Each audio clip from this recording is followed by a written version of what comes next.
नमस्कार साथियों, स्वागत है आपके अपने YouTube चैनल जॉब ज्ञान एकेडमी में। और ये हमारा डीसी मोटर का पार्ट 2 है। तो एग्ज़ाम अब हम लोग का बच गया है 21 और 22 तारीख को। तो चलिए एग्ज़ाम से पहले हम लोग इस वीडियो को देख लेते हैं। जितना हेल्पफुल होगा आप लोग एग्ज़ाम में आपको पता चल पाएगा। ये सब चैप्टर से भी क्वेश्चन ज़्यादा पूछे जा रहे हैं। अभी ट्रांसफार्मर से भी हम करा दिए हैं, उसमें इल्यूमिनेशन से करा दिए हैं और बहुत से 4 से 5 टॉपिक को मैंने कवर कराया है जो इम्पोर्टेंट चैप्टर है। तो जाकर नहीं देखे हैं तो प्लेलिस्ट में देख लीजिए। और नए हैं मेरे चैनल पर तो ज़रूर चैनल को सब्सक्राइब कीजिए, साथ में शेयर भी कीजिए और लाइक करना तो एकदम ना भूलिएगा। लाइक से हमें मोटिवेशन मिलता है। प्लीज़ आप लोग लाइक कीजिए।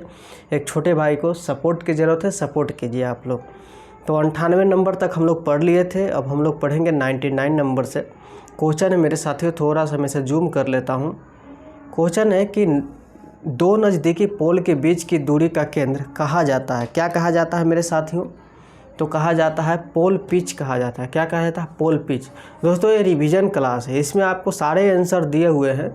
समय कम रहने की वजह से और छुट्टियां न मिलने की वजह से मैंने वीडियो नहीं बना पाया, उसके लिए मैं माफ़ी चाहता हूँ। मेरा एक और चैनल था यूजीसी अड्डा 2.0, तो उस पर कुछ टेक्निकल इशू होने के वजह से उस चैनल को अभी फ़िलहाल स्टॉप करके रखा हूं। और जॉब ज्ञान एकेडमी नया चैनल पर हम अभी काम करते हैं। इस पर आप लोग के सपोर्ट की ज़रूरत है। प्लीज़ आप लोग सपोर्ट कीजिए, चैनल को शेयर कीजिए।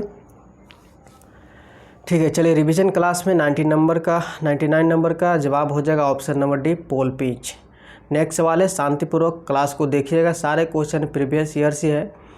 कुंडलन का अंतराल गुणक का अनुपात क्या होगा? कुंडलन का अंतराल गुणक का अनुपात क्या होगा? तो कुंडली अंतराल पोल अंतराल होगा। कुंडली अंतराल पोल अंतराल होगा। ऑप्शन नंबर आपका ए सही होगा। नेक्स्ट क्वेश्चन है मेरे साथियों कि डीसी जनरेटर में अवशिष्ट चुंबक का क्या कार्य है?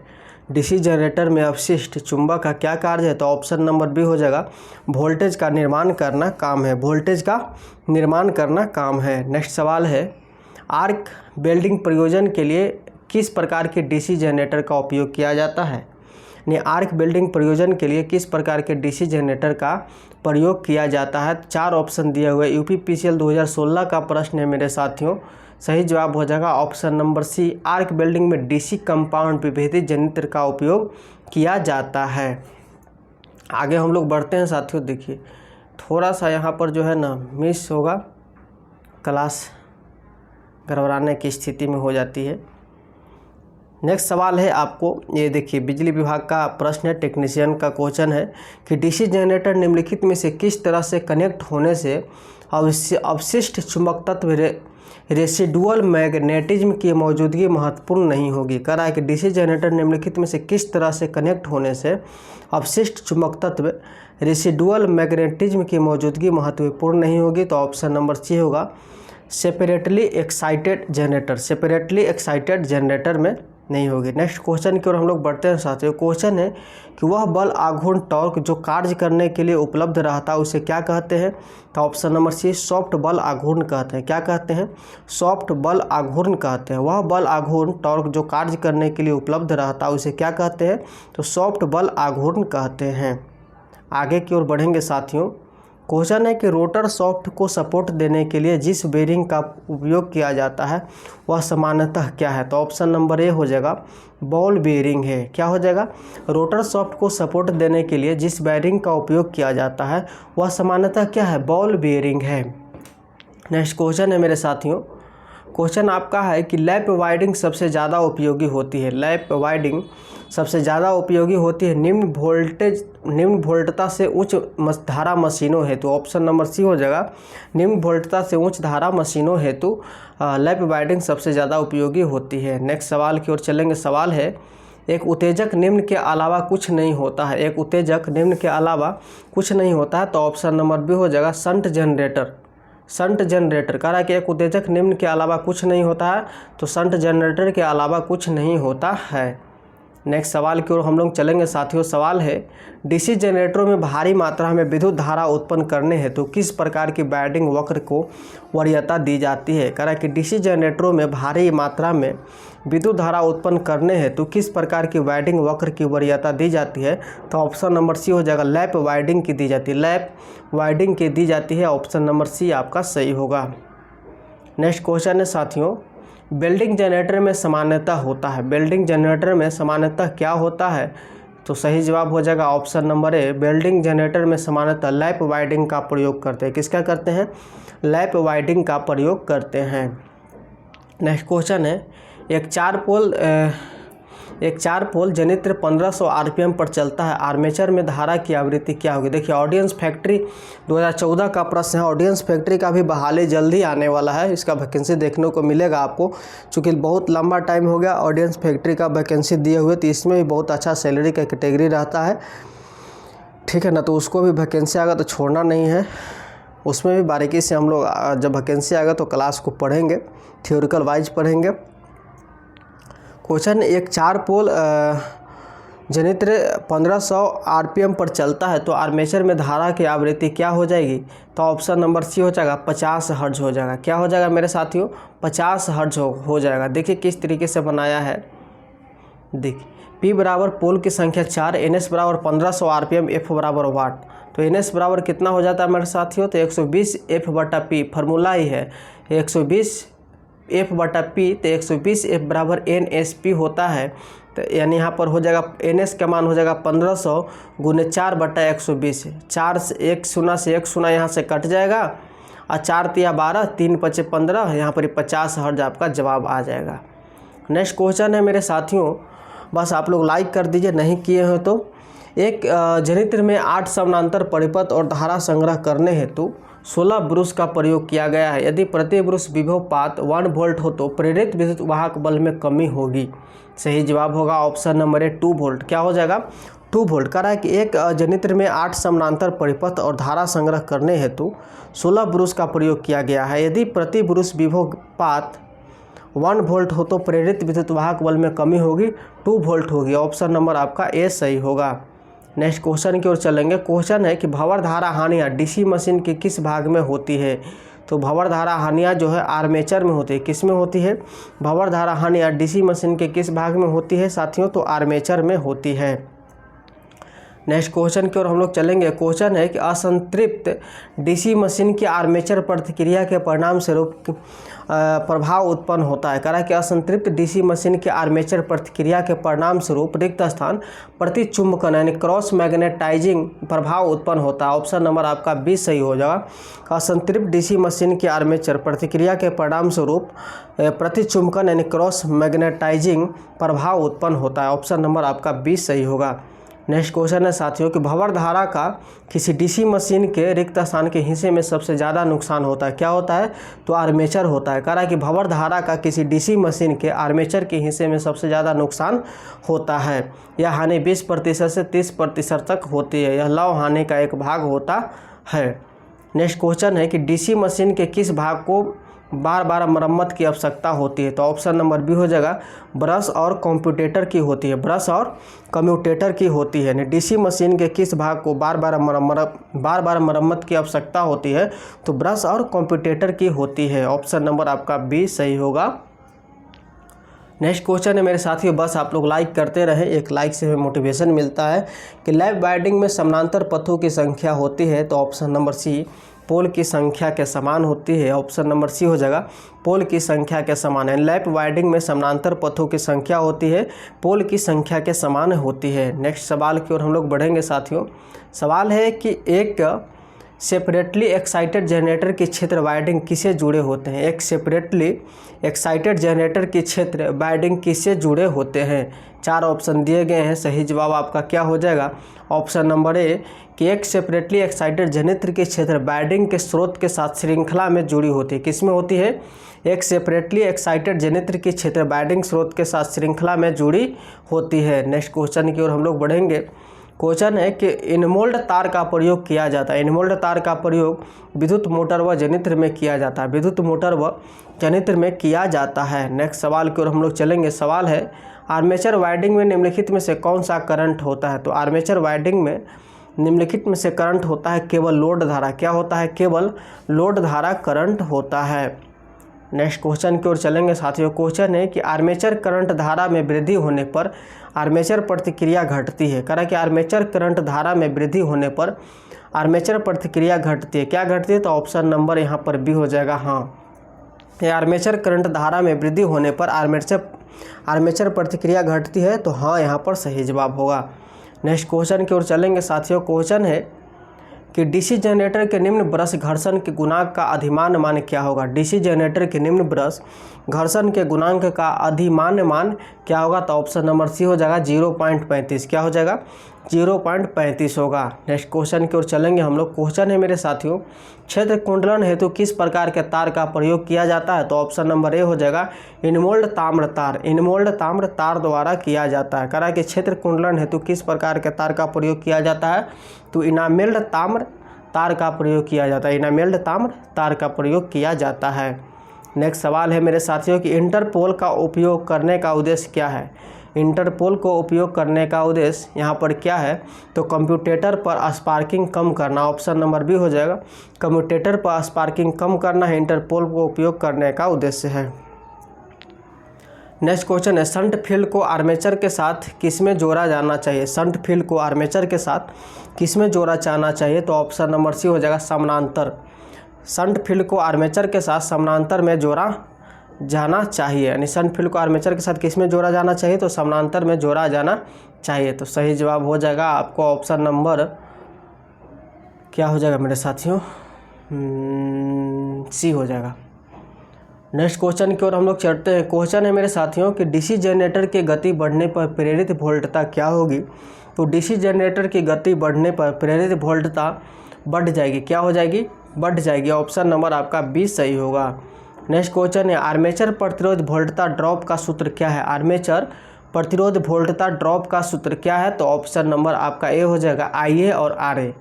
IA और RA यानी आर्मेचर का प्रतिरोध न्यूनतम होता है ताकि वोल्टता ड्रॉप ज़्यादा न हो। आगे की ओर हम लोग बढ़ते हैं सवाल की ओर। सवाल है कि जनित्र जो रोटर को डीसी आपूर्ति करता है उसे क्या कहते हैं। तो जनित्र जो रोटर को डीसी आपूर्ति करता है उसे हम लोग उत्सर्जक कहते हैं। क्या कहते हैं, उत्सर्जक कहते हैं। बहुत से विद्यार्थी लाइब्रेरियन की भी तैयारी कर रहे होंगे, उन तक इस वीडियो को पहुंचाइएगा। आपको लाइब्रेरियन की बहाली जो आए है उसका भी तैयारी आपको 24 तारीख से होगा, ठीक है। उसमें भी जो भी सब्जेक्ट पूछा जाएगा उसका चर्चा किया जाएगा। आप लोग नहीं पढ़े तो प्लीज़ उस क्लास को देखिएगा। 24 तारीख से आपका आ रहा है लाइब्रेरियन की क्लास। क्वेश्चन है कि इलेक्ट्रिक मोटरों में कार्बन ब्रश प्रयुक्त होते हैं। ऑप्शन नंबर डी हो जाएगा दिक् परिवर्तन के दौरान स्फुरन को रोकने के लिए। दिक् परिवर्तन के दौरान स्फुरन को रोकने के लिए। नेक्स्ट सवाल की ओर हम लोग चलेंगे। चलने से पहले ही छोटा हो गया, चलिए आगे आइए। सवाल है मेरे साथियों कि डीसी मशीन में हिस्टेरेसिस हानि निर्भर करती है। तो डीसी मशीन में हिस्टेरेसिस हानि निर्भर करती है किस में, फ्लक्स घनत्व के अधिकतम मान पर निर्भर करती है। किस पर करती है, फ्लक्स घनत्व के अधिकतम मान पर निर्भर करती है। रुक जाइए साथियों, थोड़ा सा हमें समय दीजिए आप लोग, ये बस 30 सेकंड।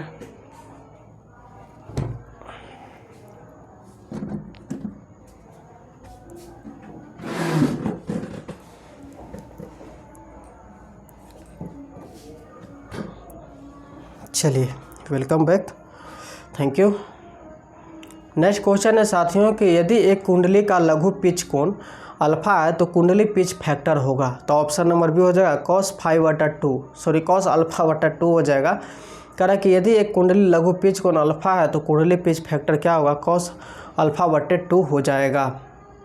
नेक्स्ट क्वेश्चन है मेरे साथियों कि डीसी सीरीज जनरेटर में भार में वृद्धि करने पर टर्मिनल वोल्टता होगी। कह रहा है कि डीसी सीरीज जनरेटर में भार में वृद्धि करने पर टर्मिनल वोल्टता होगी। क्या होगी, तो ऑप्शन नंबर बी हो जाएगा तीव्रता से घटेगी। क्या होगी, तीव्रता से घटेगी। यानी भार में वृद्धि करने पर टर्मिनल वोल्टता तीव्रता से घटेगी। नेक्स्ट क्वेश्चन की ओर हम लोग बढ़ते हैं। क्वेश्चन है मेरे साथियों कि जब श्रेणी क्षेत्र इस प्रकार जुड़ी होती है कि एम्पियर टर्न शंट फील्ड के साथ एक समान दिशा में होती है तो जनित्र को क्या कहते हैं।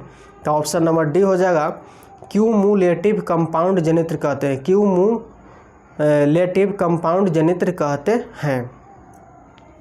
नेक्स्ट क्वेश्चन की ओर हम लोग चलेंगे। क्वेश्चन है मेरे साथियों, क्वेश्चन है क्या कि वोल्टेज ड्रॉप कंपनसेशन हेतु प्रयुक्त डीसी जनित्र को क्या कहते हैं। तो ऑप्शन नंबर बी हो जाएगा शंट जनरेटर कहते हैं। क्या कहते हैं? शंट जनरेटर कहते हैं। बिजली विभाग 2019 का प्रश्न है कि वोल्टेज ड्रॉप कंपनसेशन हेतु प्रयुक्त डीसी जनरेटर को क्या कहते हैं?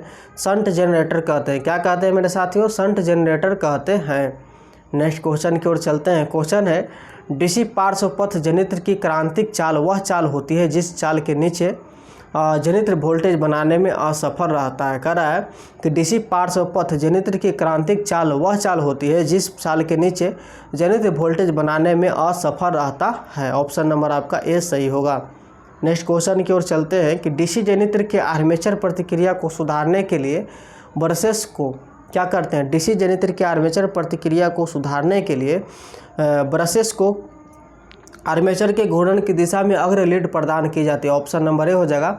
आर्मेचर के घूर्णन की दिशा में अग्र लीड प्रदान की जाती है। नेक्स्ट क्वेश्चन की ओर हम लोग चलेंगे। क्वेश्चन है मेरे साथियों कि डीसी मशीन में क्या है जी? तो आर्मेचर चालकों में धारा व वैद्युत चुंबकीय बल अल्टरनेटिंग होते हैं जबकि टर्मिनल पर वे एक दिशीय होते हैं। कह रहा है कि आर्मेचर चालकों में धारा एवं वैद्युत चुंबकीय बल अल्टरनेटिंग होते हैं जबकि टर्मिनल पर वे एक दिशीय होते हैं। तो ऑप्शन नंबर आपका ए सही हो जाएगा।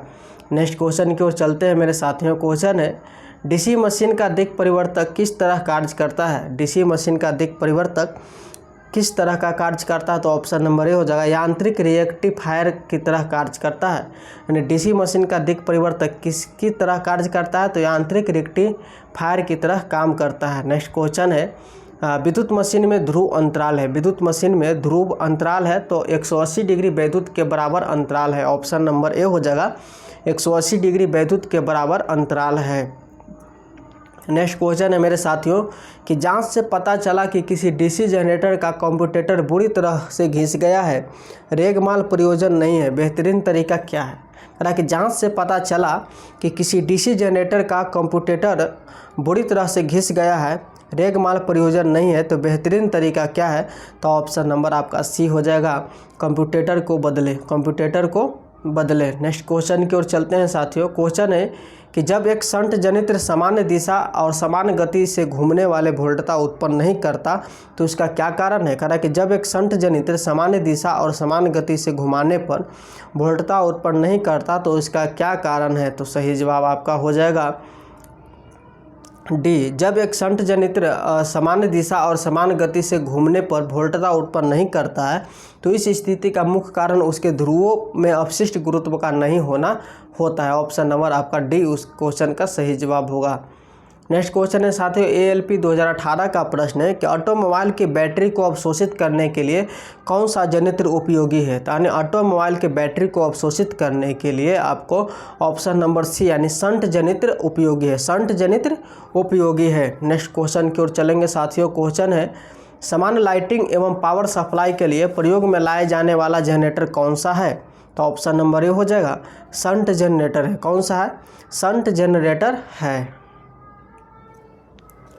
आगे की ओर हम लोग बढ़ते हैं साथियों। चलिए, लाइक नहीं किए हैं तो फटाफट से आप लोग लाइक कर दीजिए। लाइक से हमें मोटिवेशन मिलता है। आप लोग तो जानते ही होंगे कि कुछ नहीं, बस एक लाइक करना होता है और क्लास को शांतिपूर्ण देखना होता है। कहीं भी पढ़िएगा तो क्लास को शांतिपूर्ण देखिएगा तभी समझ पाइएगा। ये टेक्नीशियन का क्वेश्चन थोड़ा हटके होता है, हर सिलेबस से अलग होता है, इसीलिए। क्वेश्चन है मेरे साथियों कि वह डीसी जनरेटर इनमें से कौन सा है जो पूर्ण भार पर शून्य वोल्टता नियमन उपलब्ध करा सकता है? कहा कि वह डीसी जनरेटर इनमें से कौन सा है जो पूर्ण भार पर शून्य वोल्टता नियमन उपलब्ध करा सकता है? तो ऑप्शन नंबर सी हो जाएगा। योगात्मक कंपाउंड है। क्या हो जाएगा? योगात्मक कंपाउंड। नेक्स्ट क्वेश्चन की ओर हम लोग बढ़ते हैं साथियों। क्वेश्चन है एक डीसी जनरेटर में ब्रश का तनाव उसके कार्य के लिए बहुत महत्वपूर्ण होता है जबकि ब्रशों में अधिक तनाव किसके कारण होता है? तो ऑप्शन नंबर डी हो जाएगा। दिक् परिवर्तक आपतित होगा और सतह घिस जाएगी। कहा कि एक डीसी जनरेटर में ब्रश का तनाव उसके कार्य के लिए बहुत महत्वपूर्ण होता है जबकि ब्रशों में अधिक तनाव के कारण होता है। क्या होता है? दिक् परिवर्तक अतिप्त होगा और सतह घिस जाएगी। ऑप्शन नंबर आपका डी सही होगा मेरे साथियों। नेक्स्ट क्वेश्चन है कि एक डीसी मशीन में आर्मेचर किसके अंदर घूर्णन करता है? तो ऑप्शन नंबर बी स्थिर स्टेटर के अंदर घूर्णन करता है। एक डीसी मशीन में आर्मेचर स्थिर स्टेटर के अंदर घूर्णन करता है। ऑप्शन नंबर बी आपका सही होगा। नेक्स्ट क्वेश्चन है साथियों, यदि आर्मेचर को स्लिप रिंग से जोड़ दिया जाए तो आउटपुट क्या होगा। यदि आर्मेचर को स्लिप रिंग से जोड़ दिया जाए तो आउटपुट क्या होगा। तो ऑप्शन नंबर ए होगा अल्टरनेटिंग करंट होगा। यदि आर्मेचर को स्लिप रिंग से जोड़ दिया जाए तो आउटपुट क्या होगा। अल्टरनेटिंग करंट होगा। नेक्स्ट क्वेश्चन की ओर चलते हैं साथियों। क्वेश्चन है, कम क्षमता वाले डीसी मशीन की योक किसकी बनाई जाती है। तो ऑप्शन नंबर ए हो जाएगा कास्ट आयरन की बनाई जाती है। कम क्षमता वाले डीसी मशीन की योक कास्ट आयरन की बनाई जाती है। नेक्स्ट क्वेश्चन की ओर हम लोग चलेंगे। क्वेश्चन है मेरे साथियों कि चुंबकीय फ्लक्स के एक समान वितरण के लिए आर्मेचर के चारों ओर क्या होता है। तो पोल शूज स्थापित किया जाता है। ऑप्शन नंबर बी, चुंबकीय फ्लक्स के एक समान वितरण के लिए आर्मेचर के चारों ओर पोल शूज स्थापित किए जाते हैं। ऑप्शन नंबर आपका बी सही होगा।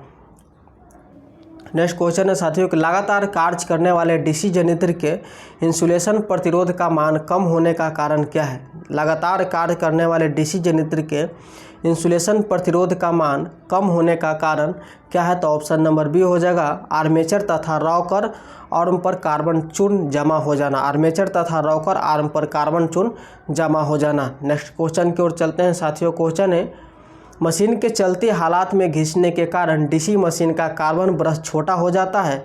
कितनी लंबाई पर ब्रश को बदलना पड़ता है। तो ऑप्शन नंबर डी हो जाएगा मूल लंबाई का 2/3। क्वेश्चन है कि मशीन के चलती हालत में घिसने के कारण डीसी मशीन का कार्बन ब्रश छोटा हो जाता है। कितनी लंबाई पर ब्रश को बदलना पड़ता है। तो मूल लंबाई का 2/3। ऑप्शन नंबर डी आपका सही होगा। नेक्स्ट क्वेश्चन है साथियों कि एक आदर्श डीसी जनरेटर वह है जिसमें वोल्टेज रेगुलेशन होता है, शून्य होता है। ऑप्शन नंबर सी, एक आदर्श डीसी जनरेटर वह है जिसमें वोल्टेज रेगुलेशन शून्य होता है। नेक्स्ट क्वेश्चन की ओर चलेंगे साथियों। क्वेश्चन है, एक डायनेमो 6 वोल्ट 0.5 एम्पियर धारा उत्पन्न करता है तो शक्ति क्षय कितना होगा। तो ऑप्शन नंबर ए होगा 3 होगा। कह रहा है कि एक डायनेमो 6 वोल्ट पर 0.5 एम्पियर धारा उत्पन्न करता है तो शक्ति क्षय कितना होगा। तो 3 होगा। और ऑप्शन नंबर ए आपका हो जाएगा। नेक्स्ट क्वेश्चन की ओर चलते हैं। कंप्यूटर के अधिक गंदा होने पर उसकी सफाई की जाती है। तो ऑप्शन नंबर डी हो जाएगा पेट्रोल से। कंप्यूटर के अधिक गंदा होने पर उसकी सफाई की जाती है, पेट्रोल से की जाती है। ऑप्शन नंबर डी आपको सही होगा। नेक्स्ट क्वेश्चन है साथी है कि जब ध्रुवों का फ्लक्स दोगुना किया गया हो और गति भी दोगुनी की गई हो तो जनरेटर के प्रेरित विद्युत वाहक बल क्या होगा। तो ऑप्शन नंबर डी हो जाएगा 4 गुना हो जाएगा। कह रहा कि जब ध्रुवों का फ्लक्स दोगुना किया गया हो और गति भी दोगुनी की गई हो तो जनरेटर का प्रेरित विद्युत वाहक बल क्या होगा, 4 गुना हो जाएगा। ऑप्शन नंबर आपका डी सही होगा। नेक्स्ट क्वेश्चन की ओर हम लोग चलते हैं साथियों। क्वेश्चन है कि आर्मेचर की करंट में होने वाले परिवर्तन को क्या कहते हैं। तो आर्मेचर की करंट में होने वाले परिवर्तन को हम लोग क्या कहते हैं। तो ऑप्शन नंबर हो जाएगा आपका सी, कम्यूटेशन कहते हैं। क्या कहते हैं, कम्यूटेशन कहते हैं।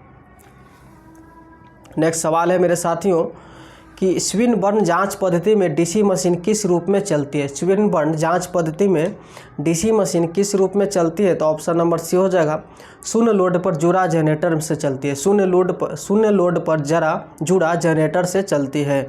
नेक्स्ट क्वेश्चन की ओर चलते हैं साथियों। किसी डीसी जनरेटर की बाहरी विशेषताएं किसके बीच संबंध बताती है। तो ऑप्शन नंबर बी हो जाएगा टर्मिनल वोल्टेज तथा लोड करंट के बीच संबंध को बताते हैं। किसी डीसी जनरेटर की बाहरी विशेषताएं टर्मिनल वोल्टेज तथा लोड करंट के बीच संबंध को बताती है। ऑप्शन नंबर बी आपका सही होगा। नेक्स्ट क्वेश्चन है साथियों कि यदि किसी डीसी जनरेटर का शून्य लोड वोल्टेज तथा पूर्ण लोड वोल्टेज समान हो तो जनरेटर होगा। कहा कि यदि किसी डीसी जनरेटर का शून्य लोड वोल्टेज तथा पूर्ण लोड वोल्टेज समान हो तो जनरेटर होगा, क्या होगा, लेवल कंपाउंडेड होगा। ऑप्शन नंबर आपका यह होगा, लेवल कंपाउंडेड होगा। नेक्स्ट क्वेश्चन है मेरे साथियों कि शंट क्षेत्र कुंडली में निम्न धारा वहन होती है लेकिन बहुत तीव्र चुंबकीय क्षेत्र तैयार होता है, इसका कारण क्या है। शंट क्षेत्र कुंडली में निम्न धारा वहन होती है लेकिन बहुत तीव्र चुंबकीय क्षेत्र तैयार होता है, इसका कारण क्या है। तो ऑप्शन नंबर सी हो जाएगा फेरों की बड़ी संख्या। क्या हो जाएगा, फेरों की बड़ी संख्या। चलिए आगे के सवाल हम लोग देखते हैं। सवाल है किसी डीसी मशीन में निम्नलिखित में से कौन मैग्नेटिक पोल के बीच में चुंबकीय परिपथ को पूर्ण करता है। किसी डीसी मशीन में निम्नलिखित में से कौन मैग्नेटिक पोल के बीच में चुंबकीय परिपथ को पूर्ण करता है। तो ऑप्शन नंबर ए हो जाएगा योक। कौन करता है, योक करता है। नेक्स्ट सवाल है एक जनरेटर को मोटर द्वारा चलाया जा रहा है और यह 300 वोल्ट पर 18.65 एम्पियर लेता है। इसकी दक्षता यदि 75% हो तब मोटर की अश्व शक्ति क्या होगी? ऑप्शन नंबर डी हो जाएगा 7.5 हॉर्स पावर हो जाएगा। क्या हो जाएगा? 7.5 हॉर्स पावर हो जाएगा। ऑप्शन नंबर डी आपका सही होगा। नेक्स्ट क्वेश्चन की ओर चलते हैं। क्वेश्चन है मेरे साथियों, यदि किसी जनरेटर से बाहरी धारा का मान 10 एम्पियर है और इंटरपोल प्रतिरोध 10 ओम है तो उसमें फील्ड वाइंडिंग कॉपर हानि क्या होगी? तो ऑप्शन नंबर बी हो जाएगा 1000 वाट होगी। क्या होगी? 1000 वाट होगी।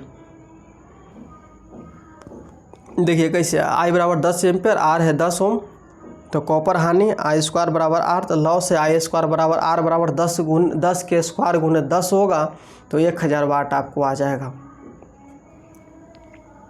नेक्स्ट सवाल की ओर बढ़ते हैं बंधु मेरे भाई। बस आप लोग लाइक नहीं किए हैं तो ज़रूर कीजिएगा, क्योंकि आप लोग इसलिए याद करवाते हैं कि आप लोग लाइक नहीं करते हैं। जब लाइक करते तो इतना बोलने की आवश्यकता हमें नहीं था। क्वेश्चन है कि एक 6 ध्रुव वाले लैंप वाउंड डीसी जनरेटर में 600 चालक है, प्रति चालक प्रेरित ईएमएफ 5 वोल्ट है। यह जनरेटर कितना ईएमएफ उत्पन्न करेगा? तो ऑप्शन नंबर डी हो जाएगा इनमें से कोई नहीं 200 वोल्ट, नहीं 300 वोल्ट, नहीं 400 वोल्ट। ऑप्शन नंबर आपका डी सही होगा।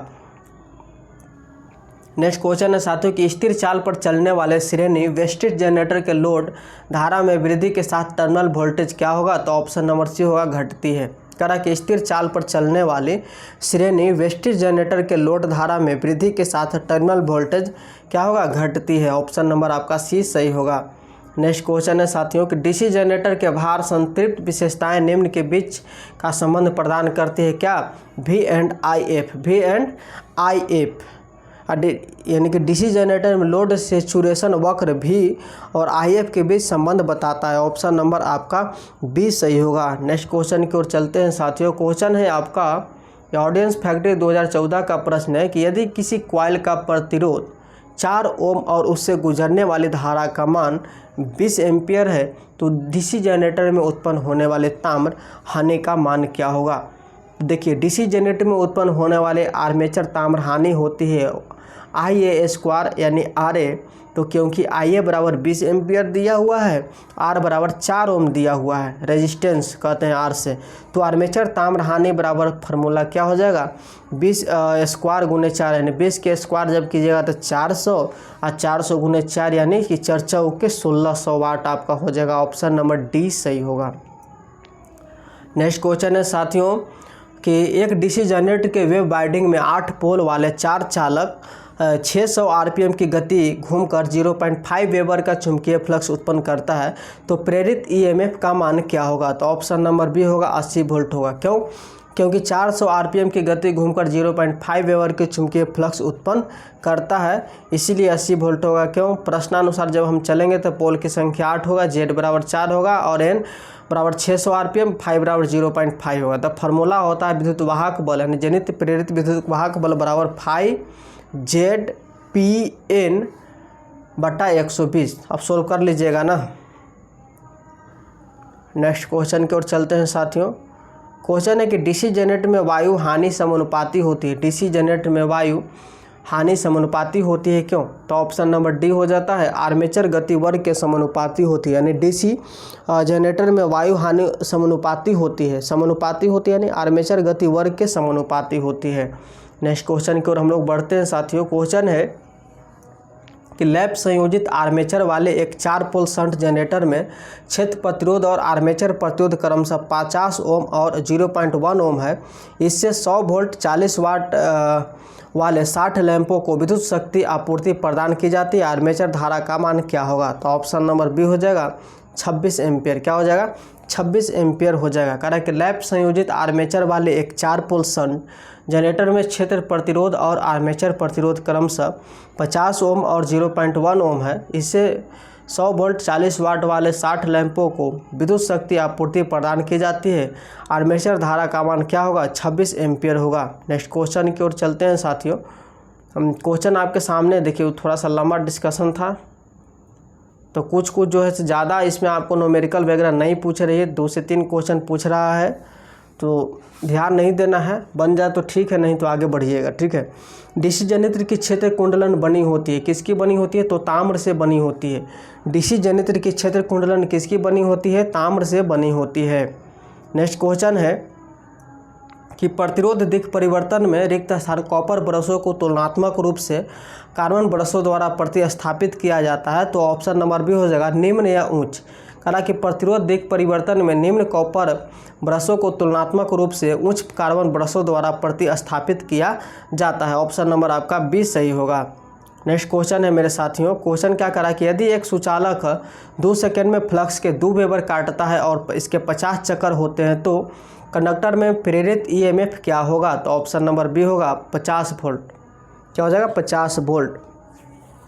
क्वेश्चन है साथियों कि यदि एक सुचालक 2 सेकंड में फ्लक्स के 2 वेबर काटता है और इसके 50 चक्कर होते हैं तो कंडक्टर में प्रेरित ईएमएफ क्या होगा? तो 50 वोल्ट होगा। ऑप्शन नंबर बी आपका सही होगा। नेक्स्ट क्वेश्चन है मेरे साथी, यूपीपीसीएल 2014 का प्रश्न है कि 5 किलोवाट डीसी मशीन के लिए आर्मेचर वाइंडिंग प्रतिरोध का लगभग मान कितना होगा? तो 0.15 ओम होगा। ऑप्शन नंबर ए आपका सही होगा।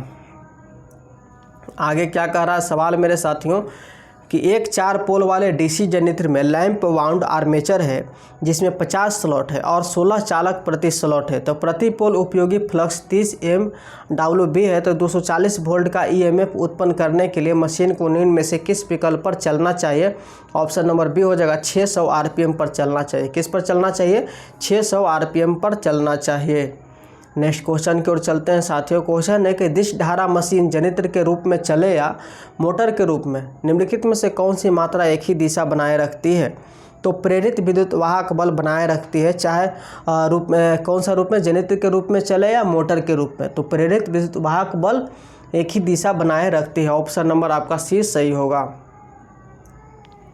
नेक्स्ट क्वेश्चन की ओर चलते हैं साथियों। क्वेश्चन है आपका दिश धारा जनित्र में आर्मेचर प्रतिक्रिया किसके द्वारा निर्मित होती है? ऑप्शन नंबर सी हो जाएगा आर्मेचर की धारा द्वारा निर्मित होती है। दिश धारा जनित्र में आर्मेचर प्रतिक्रिया आर्मेचर की धारा द्वारा निर्मित होती है। ऑप्शन नंबर सी आपका सही होगा। नेक्स्ट क्वेश्चन है साथियों कि एक डीसी मशीन में ब्रश पर स्फुलिंगन का सबसे संभावित कारण क्या है? एक डीसी मशीन में ब्रश पर स्फुलिंगन का सबसे संभावित कारण क्या है? तो ऑप्शन नंबर बी हो जाएगा आर्मेचर में खुली कुंडली इंटरपोल और गलत ब्रश स्प्रिंग दाब। कह रहा है कि आर्मेचर में खुली कुंडली इंटरपोल और गलत ब्रश स्प्रिंग दाब होता है। ऑप्शन नंबर बी आपका सही होगा। नेक्स्ट क्वेश्चन है साथियों कि 4 पोल लैंप कुंडलित दिश धारा शंट जनित्र में 220 फेरों की आर्मेचर कुंडली है जिनमें से प्रत्येक 0.004 ओम के है। तो आर्मेचर प्रतिरोध क्या होगा? तो ऑप्शन नंबर डी हो जाएगा 0.055 ओम होगा।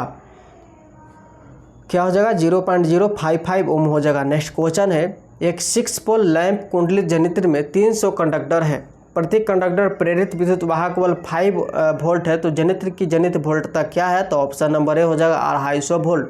क्या हो जाएगा मेरे साथियों? 250 वोल्ट हो जाएगा।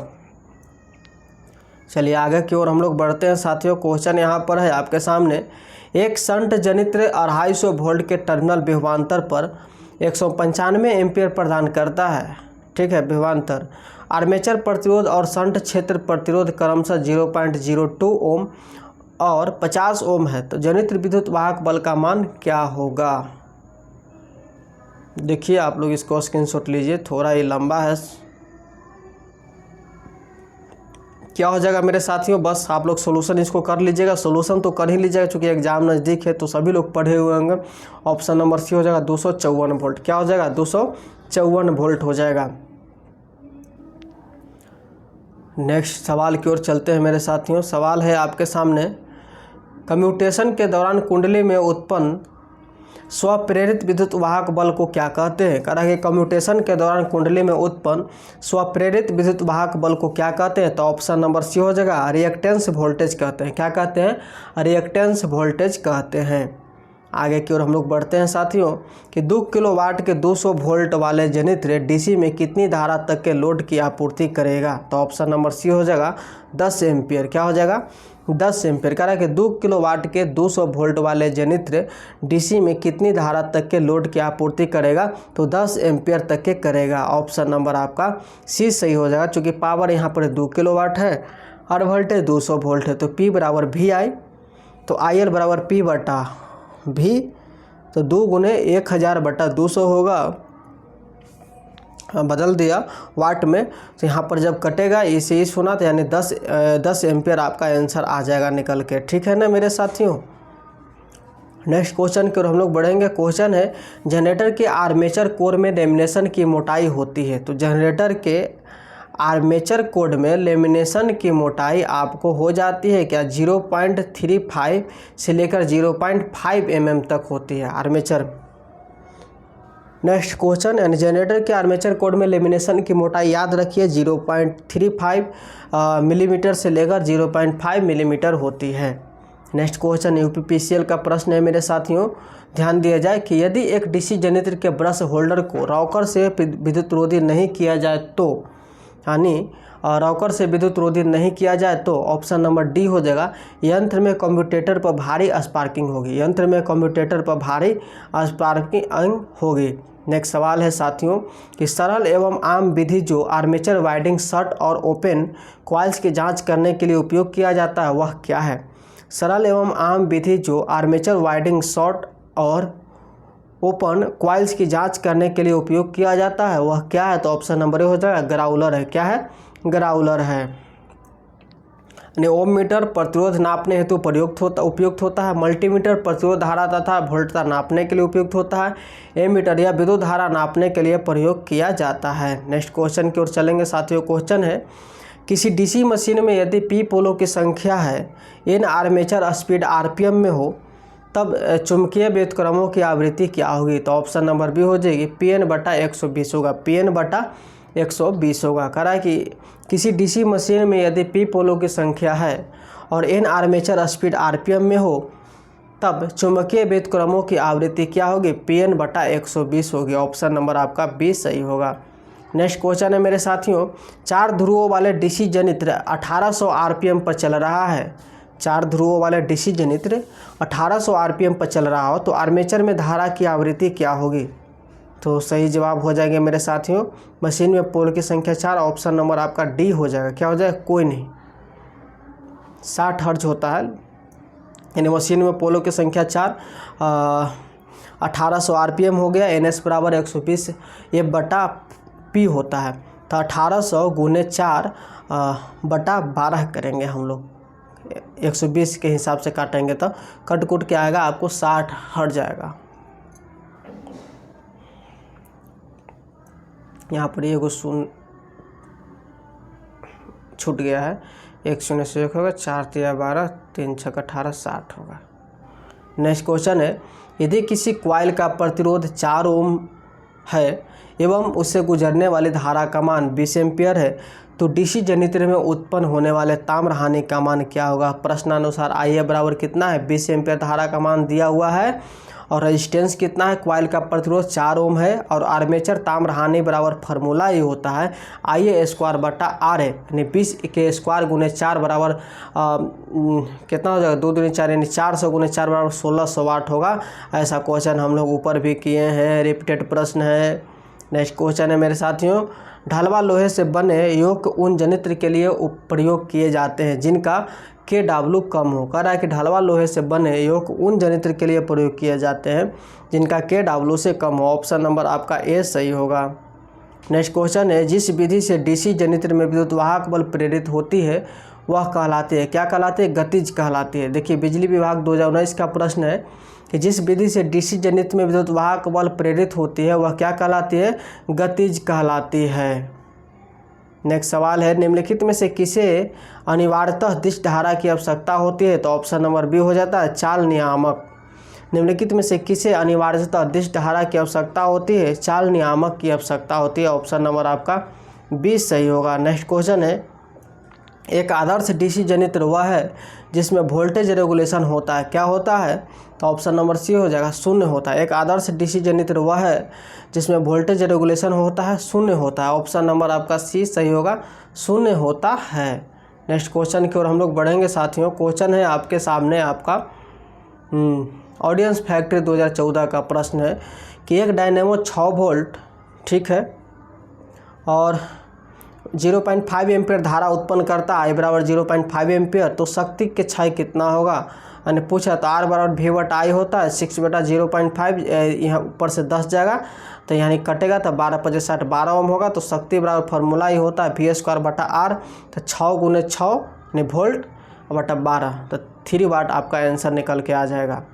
नेक्स्ट क्वेश्चन है मेरे साथियों, JMRC 2016 का प्रश्न है कि स्विनबर्न जांच पद्धति में डीसी मशीन किस रूप में चलती है। स्विनबर्न जांच पद्धति में डीसी मशीन किस रूप में चलती है, तो ऑप्शन नंबर सी हो जाएगा, शून्य लोड पर जुड़ा जनरेटर के रूप में चलती है। शून्य लोड पर जुड़ा जनरेटर के रूप में चलती है। नेक्स्ट क्वेश्चन की ओर चलते हैं साथियों। क्वेश्चन है कि कोई DC shunt generator 220 volt terminal वोल्टता पर भार को 15 एम्पियर प्रदान करता है, तो शंट फील्ड प्रतिरोध 220 ओम है, तो आर्मेचर धारा क्या होगी। ऑप्शन नंबर डी होगा 16 एम्पियर होगा।